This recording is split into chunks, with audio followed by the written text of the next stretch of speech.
Un México envuelto en la inconformidad por el maltrato laboral y la diferencia de clases fue el México de 1810.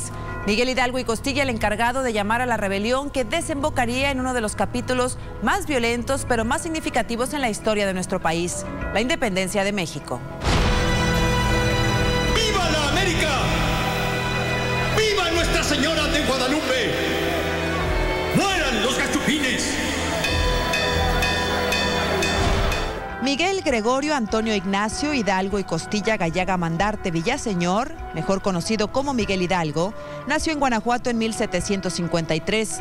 Sacerdote destacado en la primera etapa de la independencia, más por su carisma que por sus dotes de estratega, además de no ser un hombre ni pacífico ni reflexivo.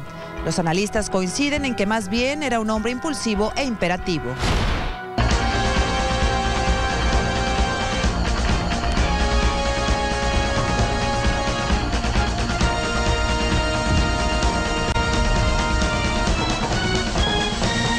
Es imperativo y lógicamente al frente de este movimiento que se origina inclusive con turbas y el gran amontonamiento, ¿verdad?, que provoca matanzas, pues lógicamente él trataba de imponer ese criterio, ese carácter, esa forma de ser, porque de alguna manera el que lo trataba de persuadir era Allende, o sea, un poco más militarizado en su acción.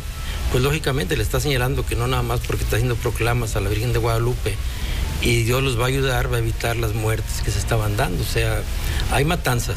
Entonces, lo que se le critica realmente, y se puede probar, es que su estrategia militar siempre falló, o sea, la fortuna era que traía mucha gente. El que conoce de milicia es Allende, pero no deja el liderazgo Hidalgo.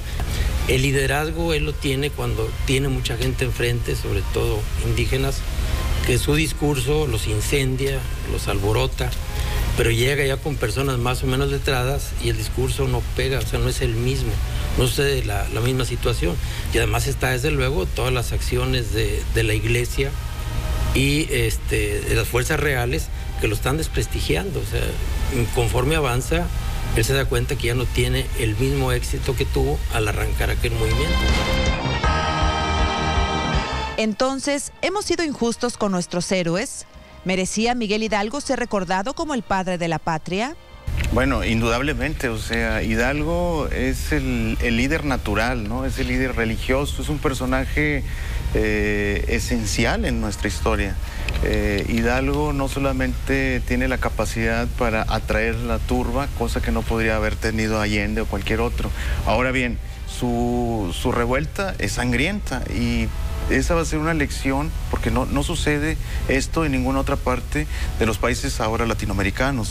Acá son revueltas de nativos que encontramos ahora que pues Allende sería un buen militar, pero los nativos sacaban su sombrero y lo ponían frente a los cañones esperando que eso detuviera las balas. De eso, bueno, tenemos información, dibujos de la época. Entonces sí, definitivamente, en mi opinión, Hidalgo es fundamental para entender esto, pero para terminar la idea, definitivamente Hidalgo también impuso una idea de que así no se maneja una revolución, ¿no? Hidalgo, a final de cuentas, levantó al pueblo y durante todo el siglo XIX todos los líderes evitaron hacer lo que Hidalgo hizo, hasta que llegó la Revolución Mexicana. Sí, yo creo que sí, en denominarlo sí el padre de la patria, estoy totalmente de acuerdo con el doctor. Y sí, su participación es muy mínima, del 15 de septiembre en la noche, el 16 en la mañana, al 20 de marzo, que es apresado en Acatita de Baján de 1811. O sea, 6 meses, 7 meses fue toda su participación. Y luego en el mes de junio, julio, más bien en julio, es fusilado en Chihuahua. Pero él fue el que detonó el movimiento, fue el que prendió la mecha del movimiento. Pues sería cuestión de semántica, o sea, porque realmente tendríamos que buscar entre los demás protagonistas de esta situación y ver si efectivamente en el discurso de Hidalgo hablaba de crear una república, de crear otro país, de ponerle un nombre. Eso se fue gestando. Debe ser el padre de la patria porque él es el que prende el cerillito que arranca la mecha, ¿verdad? Y explota aquello. En mi opinión, Hidalgo no la tenía muy clara, tampoco tenía idea hacia dónde iba, no forma gobierno, no tiene una idea clara a final de cuentas, de lo que se quiere, en dado caso Morelos, con sus sentimientos de la nación, pero el que logra finalmente cerrar el círculo, indudablemente, es Agustín de Iturbide, ¿no? El coronel Agustín, que finalmente, un personaje muy hábil y algo misterioso y complicado en su personalidad.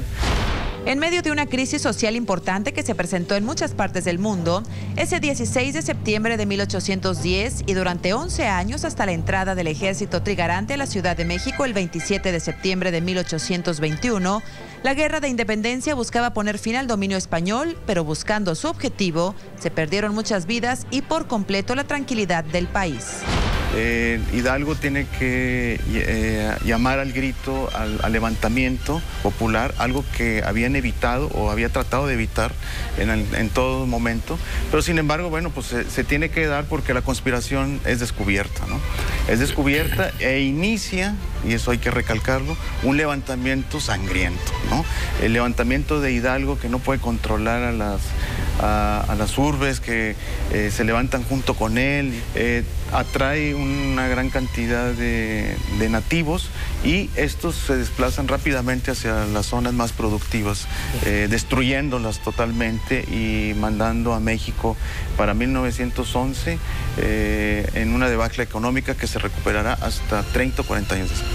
Sí, es difícil estimarlo, pero desde que se salen de Dolores, ahí atacan a los españoles que vivían en esa región y pasan por Celaya y por Salamanca y por Irapuato y van asesinando gente. Se hace una turba muy grande en donde hay la gran matanza es en la Alhóndiga de Granaditas. Ahí sí, yo no conozco una cantidad, pero pueden ser cientos de españoles y por eso ya Hidalgo ya empieza, pues, por decir una expresión, a asustarse, a conmoverse de tanta sangre que se ha derramado, ¿verdad? En el Monte de las Cruces, otra situación similar que se supone que fue una de las razones por las cuales ya no quiere seguir hacia México porque ya es mucha sangre la que se ha derramado. Es una de las teorías. Al regresar, Hidalgo es capturado, puesto en el pelotón de fusilamiento y cortado de un tajo por un tarahumara con un machete en la cabeza, ¿no?